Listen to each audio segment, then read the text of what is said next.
And do you feel as if we give enough space, to our actors to carry these characters, or do you think more work needs to be done in that regard? What is a medium ground? Be mindful of what I have to go through to give you that thing. You guys cast people that just do themselves, play themselves on set. Then I come in and I'm go, well, but this is not me. I have to meditate 30 minutes before set. I have to get into a certain state. There's affirmations and chakras I have to kind of align to get to that state. And before I go and beat this person, I mean, it's a business for sure, but we have to also look at it from, what is this business made of? What is the DNA of this business? And the DNA of this business is human beings. Human beings portraying other human beings, reenacting life itself.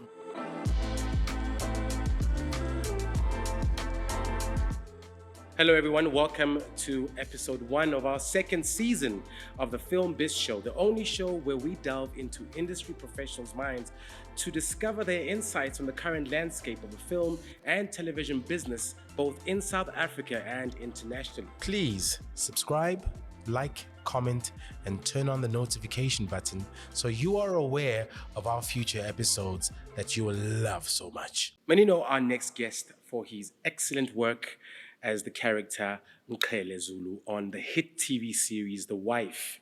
However, he's graced the screens for years with multiple roles in films and shows such as Necktie Youth, Roots, Collision, Beautifully Broken, How to Ruin Christmas, Office Invasion, The Woman King Headspace, The Brave Ones, and the new Showmax original Red Ink. Can't wait for that one, which will be out by the time this episode is out. That was just naming a few. Everyone, please help us in welcoming legend in the making and my dear friend, Bonko, Khoza. Hey, Welcome, brother. Welcome. Thank you. Yeah, man. Thanks for gracing us with your presence. Bro, it is my honor. It's my pleasure. Yeah, man. I've been looking forward to having you on the show. Yeah, we've been. Yeah, we've man. been talking about that. Yeah, man. So we first met the first time, I think 12 years ago. Right. Yeah, 12 years. In fact, I was just thinking about it before this interview that when I started calling myself an actor. Yeah. Remember how the head of the market lab used to say, you're not an aspiring actor. You're an actor. Yeah. Yeah, this is it. It's the now. day I called myself an actor, you were in that room. Yeah, man. So likewise, right? Yeah, definitely. Yeah. But B, you've been working. You were walking the journey even prior to us coming to the market lab. Sure. Yeah, because you'd been at the NSA. Yeah. And then you'd delved into a bit of advertising. I think with the academics. Then you came to the market lab. Yeah. What transpired there? Because I thought when I met you already, the conversations we were having, I could tell this guy's exposed to the business in a different form. Yeah. For sure. I mean, I think at that time was 2012, right? So I matriculated 2009. Yeah. So there was a bit of a gap in arriving at the lab. First year, I mean, I came from an art school and I was doing art, like actual painting, 2D art, and I had these plans of being an artist. We could paint, we could draw, we could design. So I went to a design school. First year, I dropped out. Went to another design school, second year, dropped out. So by the time I arrived at the lab, number one, I had this frustration of self-actualization and kind of self-discovery, and it was, my decision of coming to acting school was one that was made, I would say, based on, like, it was my decision, and it was based on, I would say, one would consider like the dumbest reasons. Which one? Which was like, I was like, what do I want to do forever? Like, what would I want to do? And I chose like the thing that came easiest to me. So it was through looking at my life and go, where am I trying the most? And it looked like the arts, the design, this thing. And it's like, it's all attached to your parents. This is what you've done. This is your identity. Then I kind of sat with myself and go, bro, what do you just like to do? what do you just enjoy to do? And see if you can just do that for the rest and see if you can just study that, and being crazy and what we would call acting now, being crazy and just fucking around, dude, was what I wanted to do, spend most of my time doing. Turns out there's an acting school or a drama school where you wear tights every day and you don't bring any books. There's no pens. No. Yeah. I remember when we had what was that class? Was it the theory? There was a theory class, There right? was a theory class. And like, bruh, some niggas couldn't even write. No. We didn't want to write. Like, yeah, we had to act. Yeah. So it was, for me, I felt so at home, dude, because I was like, wow. Number one, my decision paid off. And number two, this thing exists. It exists, bro. We play all day. We have fun. We act like animals, but we do it professionally. So yeah, that's what really got me from leaving high school to a little detour and at the lab. Yeah, but do you feel as if that detour did kind of inform how you approach your career today? Sure. Yeah. Yeah, absolutely. I don't think things happen for no reason. I don't think there's ever a point in your life that's going to become, that's not going to be valuable for you throughout your life. Yeah. And I know you also had a history before the lab, right? And I'm sure that's all coming to play right now. True. And I say this time and time again that, bro, I'm a result and accumulation of many different things. As much as it results on screen or whatever people see now currently, it's all made up of many failures, mistakes, dropping out, until I am what I am today. So I went to graphic design school. I went to a school called Vega, and we finished that for a year, dropped out, went to UJ. After UJ, we learned kind of design principles and communication. Really was called, it was the first BA at the Faculty of Art, Design and Architecture. It was called BA in Communication Design. Okay. And, I learned about communication from a visual point of view. And crafting, communicating something through colors, logos, imaging, whatever. And then obviously they told me April, bruh. How early is April? They told me April that my brother, you're coming back, yeah. You're gonna repeat.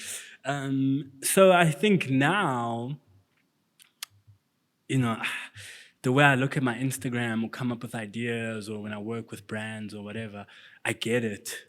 Even after the lab, I had a stint where I went to Umuzi. I started directing. We worked in multimedia, editing, design. I worked at an agency, called Clearwater. We made commercials, ads, promos. So when people see me package a reel, when clients see me packaging a reel, they're like, "Oh, this actor, so good. Well, who's his team?" It's like one man show. Yeah, it's all I draw from that experience. We used to make. There was a Isibaya commercial that my creative director and I worked on quite closely, and that's when I first met the team at BOM. Adze and Angus and Des, and that was like literally from pen to edit to on air. I was like fully involved, wrote the concept. So when I look at a reel, I'm like, yeah, this time I'm getting all the money. Yeah, that's the only difference. Is that this time I'm taking the credit. Yeah, but like from editing, bro, like Premiere Pro, whatever, presenting to clients, pitching, it all makes sense now. Yeah. Because when one looks at your content, online content, it's just mind-blowing. Thank you, bro. How you think of these concepts is like, shoo. Thank you. And here I was trying to kind of balance my Samsung S40 to take it. Yeah. Brother's got like red, velvet stuff at the back. And that's just like, man, it's genius how you approach, your brand and how you present it. Thank you. I can't honestly think of any one of our colleagues who's close to what you're doing. You know what Bro, I'm saying? thank you. Thank you. That means a lot. I just think right now what I'm really blessed with, apart from the success, is the freedom, That's right. is the freedom to be fully me, to draw from what one might feel as failures and dropping out or whatever. I draw from those experiences now, and I can consider a room with a client and speak, and speak objectives, speak design, speak communication, and be like, how do we communicate this thing? And I treat my own business the same way. And it's the freedom, though, I won't lie. Like the fact that I can, by virtue, I guess, of the success, people know your name and and people are happy to work with you. It's just like, wow, man, how many ideas can we push out in a day, in a week? How can we push the envelope with these brand collaborations? And to a large extent, it also works in my job, Design thinking is just a way of thinking, and a way of communicating ideas through palatable and, palatable ideas. How do you take a high concept or something that seems quite intricate or quite objective and make it subjective to everyone and make it palatable for everyone? And I think that's also what I apply to my acting work as well. Yeah. And brother, I think for the sake of our audience members, they need to know the lab. When you talk about the lab, we're talking about the Market Theatre Laboratory. Right. Yeah, that's basically was the institution which gave birth to our careers. Yes, man. Although it was quite a challenging environment, But I must say as well, before I lose this thought. Yeah. So we were 12 in the class of first year, something like this. Yeah. It wasn't a big class. And it was a class of class clowns. But Yeah. you were the biggest clown. Yeah. Bonko. As soon as you just stood up and said something, I'd just be cracking. Yeah. So from that time, there was really something, distinguishable about you. Right. Especially, I know in that time you were very much into drum and bass and exploring other aspects of yourself as a performer. But now that it's been like about a decade, just over a decade, you're doing this full on. Yeah. Has your career turned out the way you've envisioned? I'd say yes and no. By virtue of just existence, things don't stay the same, right? So I can't take my limited 21-year-old ambitions and hope to have lived them now in 2024. But have I had the joy and freedom creatively that I had prayed for? 1,000,000%. I am where I wish I was, bro. Like, okay, we didn't wish for fame, and I just wished to be myself still. Like, I just hope the world didn't change me, and money didn't change me. But we change. We do. We do change. We grow maturity. I'm a dad now. I'm married now. I've got different responsibilities. I'm inevitably going to change or transform. But as for what I prayed for and wished for, yeah, sometimes I wake up and I'm like, shit, we're here, right? Yeah, we're here. I mean, you find people who come up to you. Look, and also my thing with success and fame or whatever, like in the drum and bass scene, like, we had relative fame, right? In the small niche little scene. But it was always at the parties. Yeah. So at the parties, I was used to this thing of like people coming up to me, bro, I love your shit, da-da-da, you were dope, da-da-da. And I think I'm always someone who's like used to kind of, I don't call it praise, but like validation, like, because I also come from like a rap background. So the only way your punchline worked or your line worked is that, you need that feedback to be like, okay, I'm on the right track. And so now that it's happening on like such a macro level, I'm just grateful, bro. And I realized, nothing really changed. It changed. It grew. It transformed into like it's this current time. And I say this all the time, is like, I was always going to be the best at what I do. Whether I'd be a writer, director, I'm a Leo, bro. I'm hella competitive. I'm like, I just want. I know what I want, and I want to make it look nice. I want people to enjoy it. Those are my metrics, bro. My metrics that it must look beautiful. The next person must enjoy it. It must be shareable. It must be something that brings people together. If I don't tick those boxes, then I've still got work to do. That's. But in terms of to answer your question, yeah, this is definitely what we pray for, bro. And how's that blown up kind of informed also your, in Setswana we say my tshwarwa, how you hold yourself, how you carry yourself in public. I'm sure, we've had these conversations before of some friends that I've had to fall off, some people around you that you've had to let go of. Meeting new people, has it actually informed, has it made you more conscious and intentional about, that part of your life? No, for sure. I think the biggest thing is the biggest part of the way I'm really fortunate is that it happened after the fact. So I never really had to become mature because of the success. The success was a little more manageable because I had already grown up. As you say, bro, 12 years ago, we were like, these crazy niggas.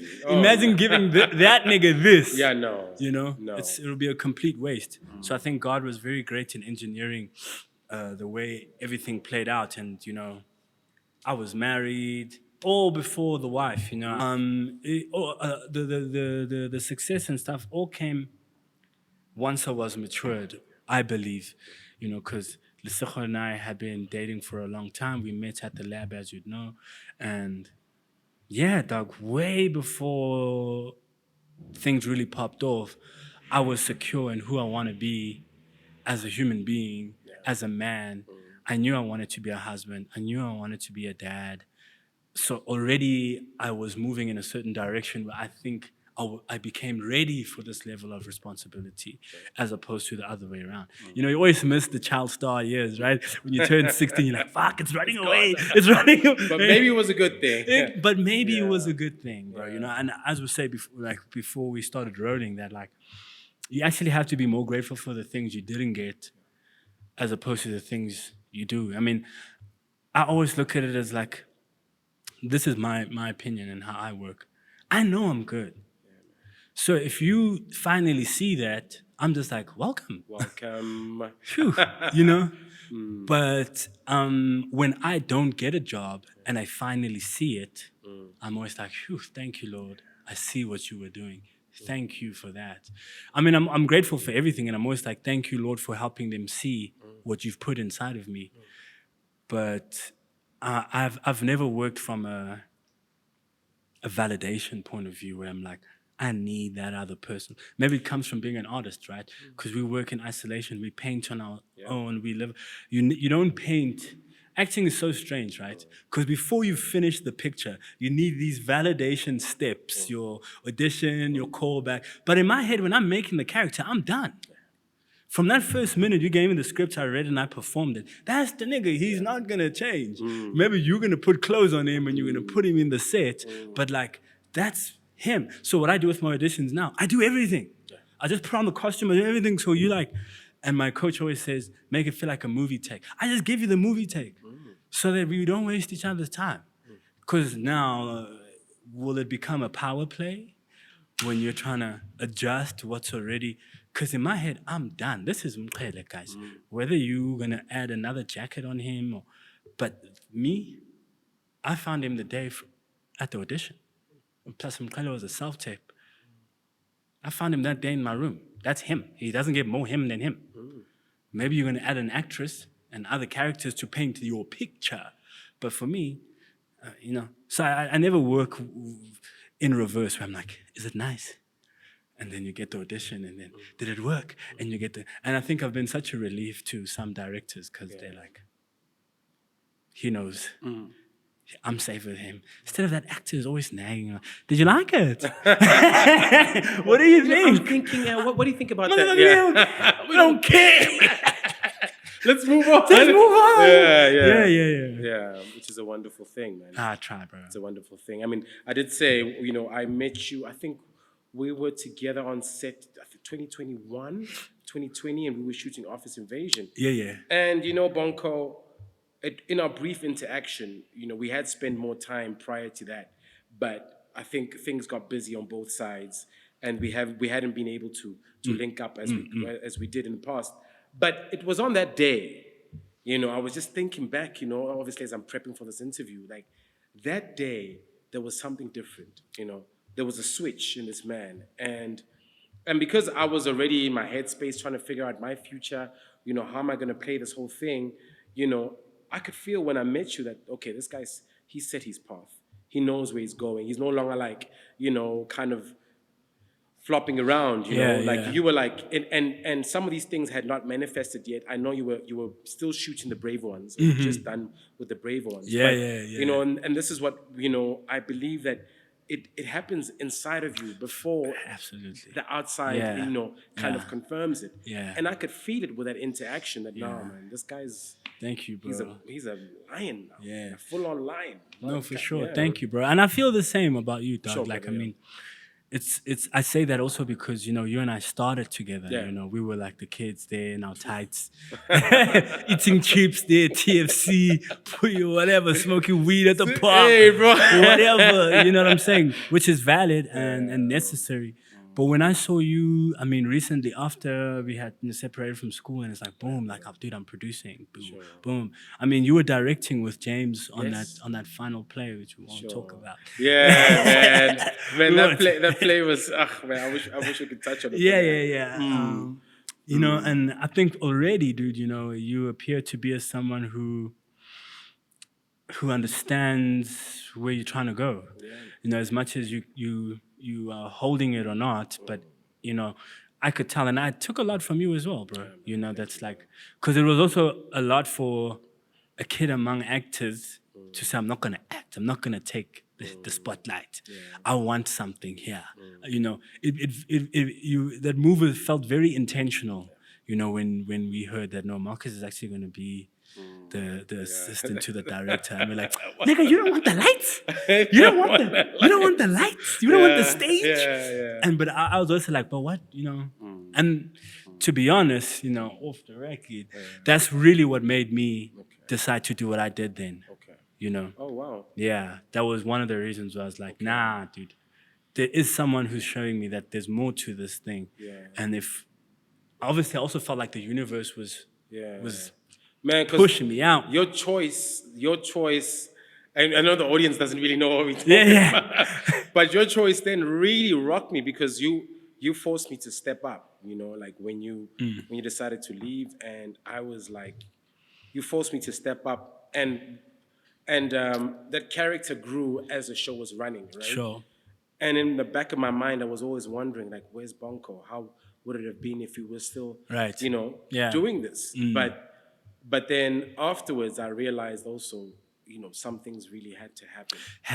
They have to. Yeah. And I've been either blessed or cursed to always be faced with those things where I think where normal people become numb and complacent, I still have... You go. I still have, you keep going. I still have to fucking go, dude. And it happened, if you think about it. It's, when I saw that, I'm like, Bonko's pulling it again.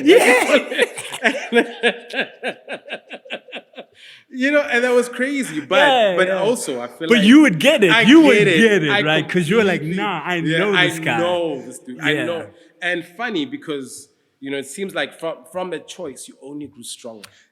And you only do, right? You only do. And that's what I'm saying. I don't know if it's a blessing or a curse, because it's a blessing because I always have to validate those kind of decisions to everyone else. Where, I almost have to, play this kind of Jesus archetype. But also it's a curse in the sense of like, at the time, people don't understand. And it's also me that also has to keep doing this thing. So, when it happened on that previous show, it was necessary. And as much as the incident in isolation feels painful, I hope that the lesson for all of us as performers, as producers, becomes a different one, and we navigate ourselves differently. And I mean, I'm grateful to be working on the channel again, with working on with the company again. And there's no bad blood, right? Yes, sir. I think there's no bad blood because it was never about anyone's egos. I think they just realized, shit, we should have Be more precious. yeah, we should have been more mindful about what this is doing to another human being.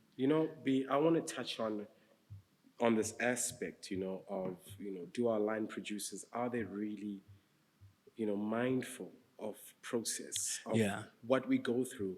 Because I'm asking this specifically because I have been talking back and forth with, so the MTV's basically started a new division where they're incorporating, it's almost like a program that teaches filmmakers, actors, everyone across the spectrum in our space, the importance of, being mindful of mental health, Right. in our process. Yeah. And do you feel as if we give enough space, to our actors to carry these characters?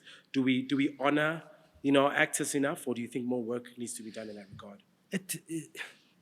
It depends, bro, because you're in an environment where it's based on, like, it's supply and demand, right?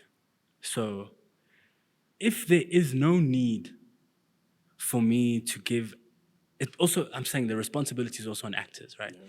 So if one actor, let's say 9 out of 10 actors don't have that process that Bonko has, it becomes almost a norm. And then when Bonko comes up and goes, whoa, what the hell, dude? This is how I work. This is how I want to do this thing. I need my own trailer. I need my own space because I'm playing the psychopath or whatever. I also don't blame line producers in the sense of saying, okay, bro, but the past 9 productions, these niggas have never complained, have never come with so I don't know, what do you want us to do for you? So I'm just like, it's a catch-22 where I think we all need to sit down, and consider, what is a medium ground? We're not asking for trailer land, what do they call it, video land, bro? When niggas got trailers, I'm not asking for that, dude. But I'm asking that be mindful of what I have to go through to give you that thing, But also, they go ahead and cast niggas who ain't bringing nothing, You guys cast people that just do themselves, play themselves on set. Then I come in and I'm go, whoa, but this is not me. I have to meditate 30 minutes before set. I have to get into a certain state. There's affirmations and chakras I have to kind of align to get to that state. And, before I go and beat this person, who, you wouldn't do that. You wouldn't just wake up and just say action and just beat the lady. You know what I'm saying? So it's also, we have to not treat it so much. I mean, it's a business for sure, but we have to also look at it from, what is this business made of? What is the DNA of this business? And the DNA of this business is human beings. Human beings portraying other human beings, reenacting life itself. So, yeah, dog. I mean, it's very important, I think, for line producers to consider what space, but also for actors not to take advantage of that, and actually use that to their advantage. And I mean, there's other industries that have proven to do it well time and time again. So it's not saying that it's something specific to the US or specific to the UK. No, I just think it's an industry thing, and we just have to catch up. At least give us trailers. At least give us green rooms. So the ones that do choose to, or do have that process, do have a space to work that way. And the other guys, bro, you can chill out. You guys can hang. I mean, we had TikTok videos. You can do your thing. Do your dance challenges. Oh Lord! But I mustn't be trapped now in that environment. In that environment, many sets I've had to go sit in the driver's car or drive my own car just so I know we take But here there's no space. I need to sometimes relax. I need to chill. I need to breathe. Maybe I've just come out of a hectic scene. I need that space, and we all have our own individual morning rituals, bro. I pray, I meditate. It's wrong now to want me and not want what makes me me. I don't wake up and just come straight to work. There's something I do to gather myself to be presentable and work nicely with you guys. It's nice to respect that too.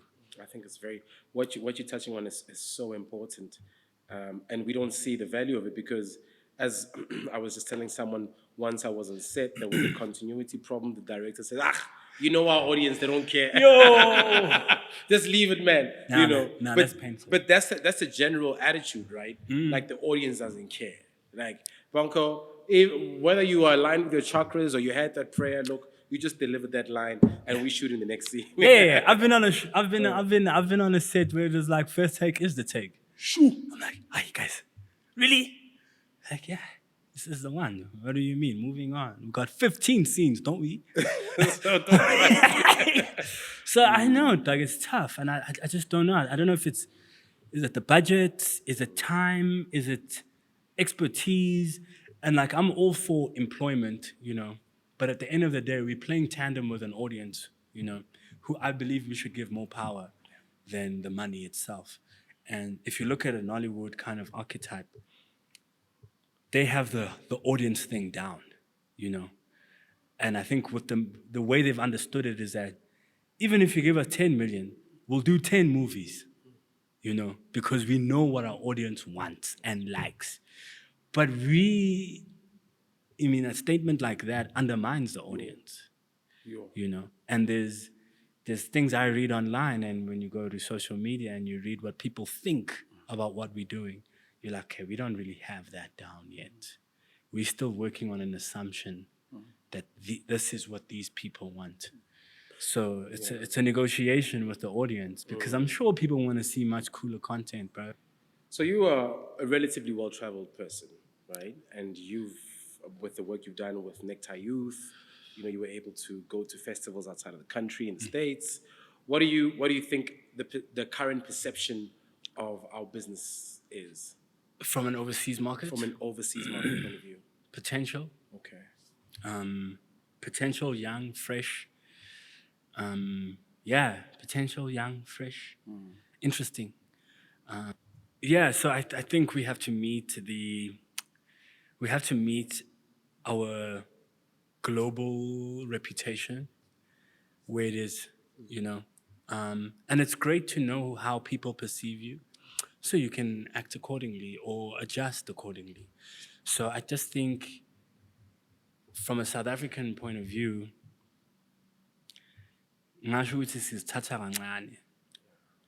because the world has eyes on us, bro. I mean, if you look at other industries and outside of our business, bro, South Africa is huge. You've got your Trevors, you've got your Tusos, you've got your Drickers du Plessis, you've got the rugby. So, I mean, if you go to other places of the country, other places of the world, and you say, do you know South Africa? It's most likely a yes, right? So, Tyler just won a Grammy. There's no reason why we should be still playing small in terms of our stories, in terms of our industry. And we have the budgets, we've got the streamers. Yeah, Doug. That's going back to my previous points. It's like we haven't understood the audience fully. I think we are still slacking in terms of, or we're still like falling behind on understanding who's the audience right now. I mean, there is a number of shows. You have new shows with young people, your Blood and Waters, which was a great success. You have, some really nice contemporary stuff for niche type of markets. But I don't think the trick is to speak to everyone with one product, but to have many different products that speak to a bunch of different people. So that's the difference with us. If you go overseas or to the US, man, if you talk about psychological thrillers as a genre, You know, there's a million of them. There's a ton of them. And then here in South Africa, we've just kind of started. You know, you've got Red Ink, you've got Catch Me a Killer, you've got, Reika. It's like a handful. I mean, we're fairly young as well, which is something I'm not going to blame anyone on. We're a young country, we're a young democracy. You know, I'm even older than the democracy by a couple of years. You even more. Oh, come on, B. You know what I'm saying? So it's like it's chilled, bro. You know, I see it as a 28-year-old, 29-year-old still finding themselves. But right now, when you're about 28, 29, that's when you're really trying to Get things going. figure your life out, know what you're trying to do. So I think we'll get there, bro. Especially with the offerings we have out now. Shoot it well, Yeah. have dope actors on it, yeah. And maybe go to someone overseas, ask, bro, how do you guys do this thing? We're trying to implement it. Not that we're trying to do it your way, but there's clearly a standard, for good film, good content. There's a reason why Kevin Hart will pull crazy numbers on a film. There's a reason, there's a mechanism that they're trying to do. Follow that. Have a reference. Maybe because I'm from an art school, we always worked with references. Don't just wing it. Have a reference. Have a sense of direction of what you're trying to do, what you're trying to make it look like. Yeah. Wonderful, man. So now you star in a new show called Red Ink. I do? Another book adaptation, funny enough. But, let's start in the beginning. Right. What's this show about? Who's your character? And what is it that interested you in the actual story and the role?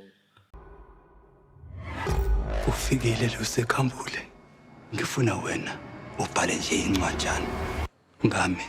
Okay, so the show Red Ink, it's about a ex-journalist, now publicist, called Lucy Kambule, who's kind of going through this, I think they call it a midlife crisis, where she wants more out of her life. Her current life is she's not happy with the current life, and she gets a blast from the past. When she was a journalist, she wrote this article about this serial killer called Napoleon Dingiswayo, the Butcher, which is the character I play.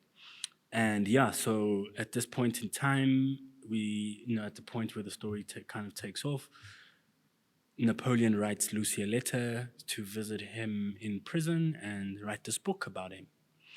And yeah, that's kind of where the story takes place of this ex-journalist who wants to now revive her career by writing this book about a serial killer who obviously has his own objectives.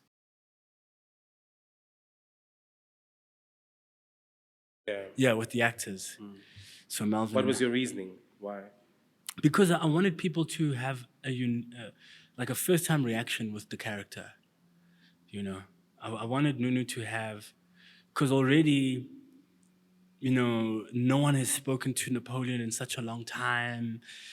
I kind of wanted to make him strange, so that when people hear me or when the co-star hears me and reacts to me, it's possibly closest to the first time as possible that we have this conversation. And Nunu loved that. She was like, dude, that helps me because when we run it first time on camera, it's like fresh, So I'm happy that she could do that with me. But yeah, man, just being civil with everyone. And I think after a while, people understood. After maybe they had a first interaction with the character, and I didn't act with a lot of co-stars really. I had scenes with Nunu, Rosha, yeah, and the homies in the prison, wasn't much, and Abdul, yeah. Otherwise, I was really, it did feel like my own little world on this side. I always saw the Red Ink as like the good world and the underworld, and I was mostly in the underworld. So whenever Nunu and I did run a scene, it would be like she's really visiting this guy she hasn't seen before or in a long time. And when the lines come out, they're usually like for the first time. And yeah, it worked out. So I just try to be civil with everyone, bro, while still trying to do my thing. So now you've got a very exciting new project coming out, directed by Mandla Dube, Right. Heart of the Hunter. Yeah. That seems to be very exciting. An action thriller. I know it's still yet to come, but what was the experience of working with someone like Bramandla? Mandla's very generous director. I think, I can safely say, definitely one of my favorite experiences. Him and I have grown to be friends. Artists, I do consider him as like a mentor or, of some sort. And yeah, man, he gets it the way I get it. And out of all the things he taught me, it's like I'm trying to move in the way he moves, creatively, artistically, and business-wise as well. It was amazing, bro. Mandla is really high up there in terms of directors. I'll put him top 5, top 3, directors this country has to offer in terms of genre, terms of camera, terms of story, and just in the way he sees the industry and what we're trying to do and what we have to do. Because, Mandla's obviously spent a lot of time in the States. He's worked on big projects, Italian Job, Men in Black, so when he comes back here and he sees us trying to do that, he's like, nah, this is how you gotta do it, and I respect that, bro. Yeah. Wonderful, man. And now, you've been watching the waves as they, kind of change and turn in the industry because you've been around for more than a decade. You've seen how things are being run. You've got a sense of how things work. What changes would you still like to see happening in our space? More money.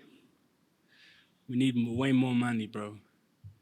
Like the people with the wallet need to give a bit more, because what that will translate into is more content. When more content will mean more exports. More exports, More returns. Essentially returns. means more returns, bro. So if we want to make an actual, I still feel like our industry is it feels like a donation. Feels like a home. Yeah. You drop off your clothes, you leave some money, some bread. Where in other countries or in other spaces of the world, this is a business. It's an economical factor. It's a big player in the GDP of a country. If you're looking at the States, the film industry is if that thing had to shut down like it did, it shook up the whole economy. So I think we have the potential. We just need more money, dog. They need to put in more money. I know a lot of streamers, Showmax spends a lot of money on, they dropped 21 shows on the new platform. Yeah, but let's join them. Let other people join them. Start your own streaming service, guys. Get people to fund you, and funders give us money, dog. Especially looking at it as an actor. Like you were saying, in the class, who were 12 of us, there's still 10 other people out there who have a dream of doing this thing. Not to say they didn't have talent. It's about opportunity. And right now, it's still very tight-knit. So if we have more money, more doors will open. Yeah, man. All right. Wonderful. So now we get to the exciting segment of our show. This is game time. This game is called Either Or. So I'll give you a series of 2 options from which you have to pick one, the one that you prefer over the other. But also, don't be afraid to explain why, okay? If you make a choice. Okay, so here we go. Question number 1. Telenovelas or series? Series. Oh, why? Because I think, you talking about to act in? Yeah. Or to watch? Yeah, to act in. To act in, yeah. I'm more explosive than I am slow burning. I prefer to come in and out, just by virtue of the type of work that I like to do and how I like to do it. I like to just come in, craft the character, do it, and leave. I think telenovelas tend to drag and become a little repetitive and go in circles. And I think you end up losing the essence of who this character is. Yeah. So for me, I'm just like, boom, shoot this out in a couple of months, be out again and start And something I else. have heard from actors who've done more long form like telenovelas. They say at times I also feel like the muscle has lost its, its strength, because you're now just playing yourself, man. You've been doing this thing for the past 2 years. Yeah. You know. It definitely has a type of actor, I'm credit to everyone that's still working on telenovelas or works on telenovelas. You have to just know yourself, know what some people enjoy. Like, I'm a Leo, so I know that I get bored easy. I like a lot of different things. I'm very dynamic. As I say, I'm explosive. Then I'm there. So series work for me in that way. Whereas, I was on a telenovela for a good 9 months, and it was exhausting. It was exhausting. And I'm just like, when do we get to do something else?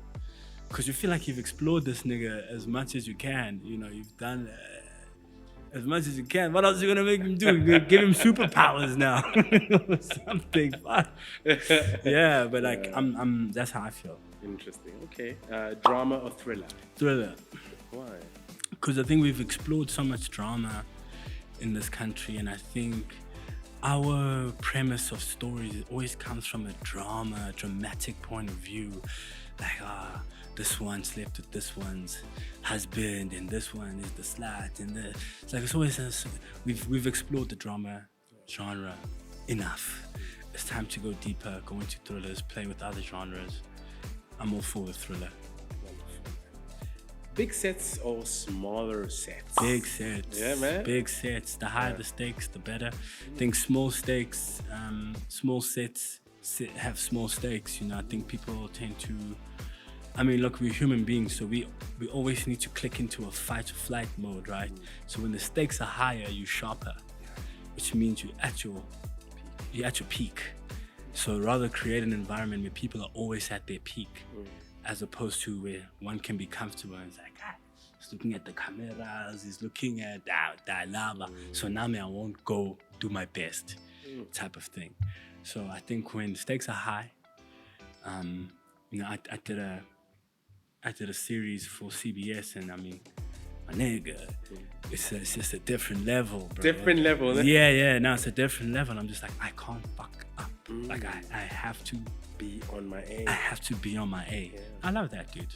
And guess what? I come through on my A. What do the producers have? They got Bonko and his A. That's it. I Yeah. like that, bro. If you could only do one for the rest of your life, I think I know this answer. Theatre or the silver screen? Silver screen. Yeah, for sure. Yeah, man, for that's sure. so- I think you made your decision quite a while back that, look, you in theatre, have you stepped away from it, or? I'm open to it. Okay, cool. I'm open to it. I know homies have been talking to me about doing stuff, and I'm like, call me, do it. Wonderful. But I go where the universe sends me, and Yes, sir. as you know, I did my first commercial first year. It was, I was like, when I got onto It was halls, ne? yeah, it was the whole Yeah, it was a big thing in class. I right? know. Like, whoa, this guy. It's like, it's on TV. Yeah. But besides that, for me, it was like, hey, this is nice. Because I've been living theatre for, the whole time. And we knew the stage. We knew what was, to put on a stage production. But being on a set was just, for me, it was just like, bro, this is it. So much happening at the same time. Yeah. I think also with the theatre, it tends to be, because it's a small community, quite political, This one says that. Yeah. You know what I mean? Yeah. So for me, it really kind of messes up with my process. I got you. Yeah. But you do both, so that's nice. Yeah, well, yeah. Okay. So this is interesting. If you can only act in one language for the rest of your life, Yeah. isiZulu or English, what would you do? Choose. English. Yeah. Yeah. Because English is more universal. Yes. I'll have a bigger audience. Yeah. I'll have a bigger audience. Funny. So when I was going through these questions with my producer in my mind, I could almost tell what you can answer. Yeah. But this one is interesting. No, I love Zulu. Yeah. But it's just in terms of like, okay, how many more people can hear me? Also, how many more stories can get told in English than in Zulu? Yeah. International directors or South African directors? Phew. And I want to say something, right? Sometimes an international director might be born in SA, but they're just an international director. Okay. You know what I'm saying? Like mine. Yeah, like Manza. You know what I mean? Yeah. Boy, for me, a director is not created by where he currently works. A good director is a good director. I could be on a set. I've been fortunate to have worked with both. And for me, I've never had to choose. Like, I don't know, these guys are better than these guys. I just think a good director is a good director. I think a better question would be story director or an actor's director. But wait, there are technical directors. There's also, you know what I mean? Yeah. So I think separating them according to a region might not be fair, yeah, right? You're right. I think more of an actor's director for me, right? Someone who can trust me with the character. Yeah. And it's usually people who were actors once that understand that, like, this nigga didn't just come to set like empty. It was a whole process. Yeah. Like, this nigga actually got the audition, he got the call back, he probably did chemistries, he's probably been working. If anything, he understands the character more than I do. Then he trusts you as an actor to navigate this character through these conflicts and through the storyline. Yeah. And then he knows that I just have to capture this nigga doing his thing. I respect that as opposed to, someone who's going to be very pedantic about beats and whatever, because at the end of the day, we're planting seeds, right? We're throwing fish in the ocean and saying, let me see where this is going to go. And wherever it goes, I'm going to capture it. And hopefully it goes towards our end, there's a beginning, middle, and an end, right? So as long as you know where it starts and you know where it ends, so the next scene cuts properly, or the next thing kind of makes sense being in a sequence of things, that's fair. But like, you can't control humans. You can't tell me hold the cup this way, and I'm always going to ask you, what does that mean? Why? You know what I mean? Why? So what if he's not holding the cup at all? So what if he doesn't scream here? And sometimes you'll find writers that do that, right? They'll say, he cries. You're like, why? So, you know what I mean? And we all have to understand we're humans, right? So it's saying, that's your human experience and your human reaction about this circumstance. But for me, maybe that's not grounds for me to cry, or maybe, the way I understand the character, it goes back to auditioning. I'm always like, bro, the thing I gave you in the start, that's it. Like, there's no more that you can fix or add or inspire me to do. Like, that's it. When my character progresses, it'll be through my understanding of it, not through someone else giving me more information about the character. Maybe about the story, for sure. But once I've developed the character, put him on tape, given it to him, it's just by virtue of me understanding him and his context a lot more. So it's almost like when I see he sighs, and I'm like, did you like read a crystal ball and come to this day and see that I would sigh? And that gets a little frustrating.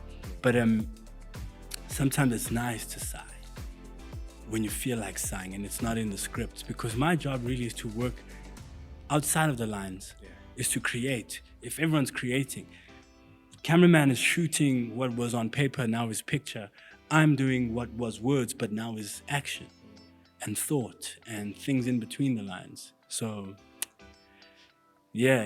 At the end of the day, I just think we all have to give each other space. Directors, cast, lighting.